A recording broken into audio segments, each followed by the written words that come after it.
सो guys WWE special Payback जो हो रहा था Pittsburgh Pennsylvania PPG Paints stadium से वो फाइनली एंड हो चुकी है। और आज तो जरा कमर कस के बैठ जाओ क्योंकि बहुत सारे फायरवर्क्स हमें देखने को मिले।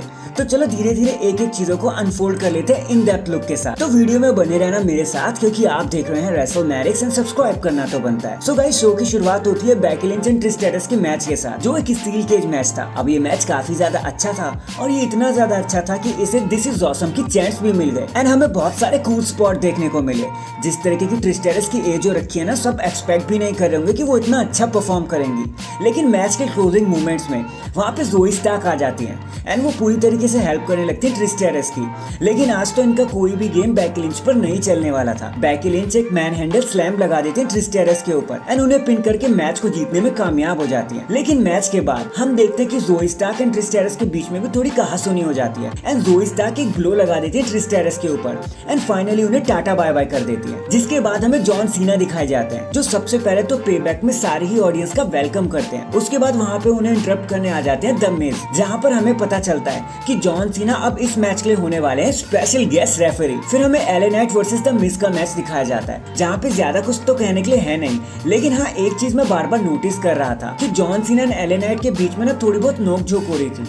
लेकिन इसी के साथ एले नाइट मैच को जीतने में कामयाब हो जाते हैं। मैच के बाद भी John Cena and LA Knight के बीच में जो नोकझोंक थी ना, वो खत्म नहीं हो रही थी। लेकिन फिर भी जॉन सीना ने मर्दों की तरह एले नाइट का हाथ उठाया एंड फिर एले नाइट ने भी उनके साथ हैंडशेक कर लिया। इसके बाद हमें Rey Mysterio and Austin theory का मैच दिखाया जाता है। ये हो रहा था for the United state championship. अब यार ये मैच इतना ज्यादा अजीब था ना, मेरे को समझ नहीं आ रहा था कि चीजें हो कैसे रही हैं। आप भी जब इस मैच को देखोगे ना तो ऐसी ही कुछ फीलिंग आएगी। मैच में ज्यादा कुछ बताने के लिए यहाँ भी नहीं हुआ। रे मिस्टीरियो बड़ी आसानी से मैच को जीत गए एंड उसके बाद वो अपने LWO टीममेट्स के साथ मजे लेते हैं। देन इसके बाद judgement day versus Kevin Owens and Sami Zayn का Steel City steel fight match होता है। अब यहाँ पर चीजें जरा इंटरेस्टिंग हो जाती हैं। ऐसा लग रहा था WWE ने अपने सारा का सारा मसाला इसी मैच में डाल दिया है। चाहे कैसी भी फाइट हो, आपको रिंग के अंदर मैच देखना हो या रिंग के बाहर या फिर कोई ऑल आउट ब्रॉल देखनी हो, सब कुछ यहाँ पर कूट कूट कर देखने को मिला हमें। लेकिन कभी यहाँ पर डोमिनिक मिस्टीरियो आ गए तो कभी यहाँ पर रिया रिप्ली आ गई तो कभी यहाँ जेडी मैकडोनाल्ड आ गए। ऐसा लग रहा था जैसे सारे ही मिलकर Kevin Owens and Sami Zayn को हराना चाहते हैं। लेकिन एक मोमेंट पर जब केविन ओवेंस ऊपर चढ़ जाते हैं ना, तो वो एक स्वॉन्टाइन बॉम्ब लगा देते हैं डोमिनिक मिस्टीरियो के ऊपर। वो एक कूल स्पॉट था। लेकिन इसके बाद जेडी मैकडोनाल्ड की एंट्री हो जाती है and JD McDonald Sami Zayn का पैर खींच लेते हैं एंड उसके बाद रिया रिप्ली एक स्पीयर लगा दी थी केविन ओवेंस के ऊपर एंड इसी डिस्ट्रैक्शन की मदद लेते हुए बड़ी आसानी से फिन बैलर सैमी ज़ेन को पिन कर देते हैं एंड मैच को जीत लेते हैं एंड बन जाते हैं new tag team champions. And finally हमें आज देखने को मिलता है एक बेटर सेलिब्रेशन जहाँ पे हम देखते हैं कि जजमेंट डे के सारे ही मेंबर्स को चैंपियनशिप मिल गई है। इसके बाद हमें एक ग्रेसन वॉलर फैक्ट शो दिखाया जाता है जहाँ हम पहले से ही जानते हैं कि स्पेशल गेस्ट होने वाले थे the American nightmare Cody Rhodes.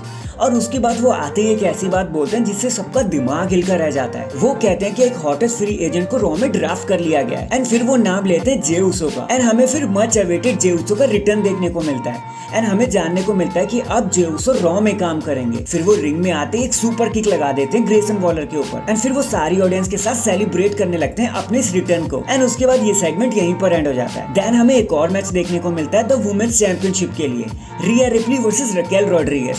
अब इस मैच में भी ज्यादा कुछ बताने या कहने के लिए नहीं था। दोनों के बीच में स्टार्ट में ऐसा लगता है कि कोई भी नहीं हारेगा, लेकिन जैसे डॉम की एंट्री हो जाती है ना, सारी चीजें बदल जाती हैं। हालांकि रकेल रॉड्रिगेज डोमिनिक मिस्टीरियो को पटक जरूर देती हैं, लेकिन बचा नहीं पाती खुद को रिया रिप्ली से एंड रिया रिप्ली रिपटाइड लगाकर उन्हें पिन कर देती है एंड अपने टाइटल को रिटेन कर लेती है। एंड ये तो होना ही था क्योंकि जजमेंट डे अभी अभी तो सारे टाइटल्स को जीती थी, तो हमें तो पहले ही पता चल गया था कि रिया रिप्ली ने हारना नहीं है। एंड फाइनली गाइज, ये सारी चीजें लीड करती है हमें हमारे मेन इवेंट की तरफ जहाँ शिंसुके नाकामुरा चैलेंज करने वाले थे सेथ फ्रीकिन रॉलिंस को for the world heavyweight championship. और यार ये मैच इतना ज्यादा ढीला था और लैकलस्टर था कि मुझे लग ही नहीं रहा था कि किसी का इंटरेस्ट भी बनने वाला इस मैच के लिए। सारी ऑडियंस जैसे चुप्पी साध के बैठी हुई थी, किसी को भी इस मैच में कोई भी इंटरेस्ट नहीं था। हाँ, नाकामुरा ने पूरी तरीके से सेथ रॉलिंस की बैक को टारगेट तो जरूर किया, लेकिन वो चीजें उनके काम नहीं आई एंड इन द एंड ना एक चीज और भी हुई।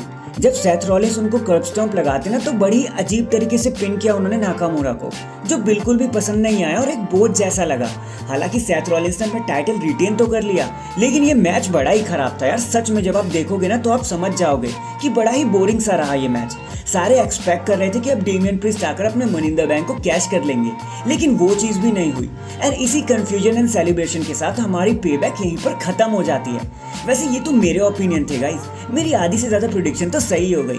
वैसे आपका आज के शो के बारे में क्या कहना था, कमेंट करके जरूर बताना। एंड चैनल पर नया है तो चैनल को जल्दी से लाइक एंड सब्सक्राइब कर दो। बाकी मैं मिलता हूँ आपसे किसी और अपडेट के साथ, तब तक के लिए अपना ख्याल रखें और खुश